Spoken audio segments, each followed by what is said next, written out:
Hey folks, this is Scott, Common Gourmet. Welcome to my first installment of my new little offshoot called But I Digress, because, well, I have a tendency to do so. A lot of these videos would be like 25, 30 minutes if I didn't, cut stuff out or, not go on. But I think some of the information is important, so I'm going to do at least a few more of these. I would like some comments, whether you like them or don't. Constructive only, please. I don't really need a bunch of trolls, but not that I seem to have any. So recently I did a video on a quick dessert, and I used brown sugar. And that's a little bit of a misnomer. Because if you read the package, see, I don't know what it's like back in the States right now, but I know up here in Canada still, it is golden brown sugar. Now that's not golden brown sugar, that's golden brown sugar. And the same thing for the dark golden brown sugar. What that means is they've taken white sugar and simply added flavoring and coloring back into it. Now, brown sugar used to be, basically they stopped processing it at a certain point, so it still had some of the natural flavoring and liquid left in it. And you can still buy that. It's called Demerara sugar. It's rather expensive. Now, not that normal brown sugar isn't, but this is even more so. It's really worth it if you're going for an authentic taste, or if you just really want something a little different,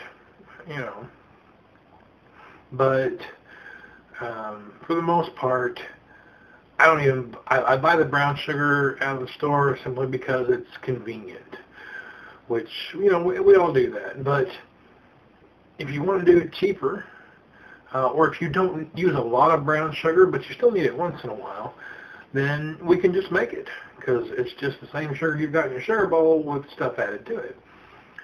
So, that being said, let me do a quick bit about sugar and when to use it. Brown sugar is used often not just for the flavor, but because it adds a little extra moisture in when you're baking. So if you're going to bake with it, I would recommend you pre-make your homemade brown sugar at least an hour ahead of time. A day or two is even better. If you just want to make up a nice batch of it, then make it up ahead of time. Make sure it's well blended and store it something airtight, just like you would normal brown sugar. Just like with brown sugar, the longer it sits, the higher the chance of drying out. But with homemade, the better the flavor will be. So to make brown sugar, you mix 1 cup of white sugar with a tablespoon of a flavored syrup. Now, the traditional flavoring is molasses. Molasses for me is okay, but not great. I use probably 1/2 to 3/4 of a tablespoon of molasses. Otherwise, you get a very heavy molasses flavor, which is, if you like molasses, that's fine. Preferably mix this in a food processor, or like if you have a Magic Bullet, which we do. I burn my food product, my nice big food processor. I burn that thing completely out. I used it. What are you going to do? It burned. So, but you can use that.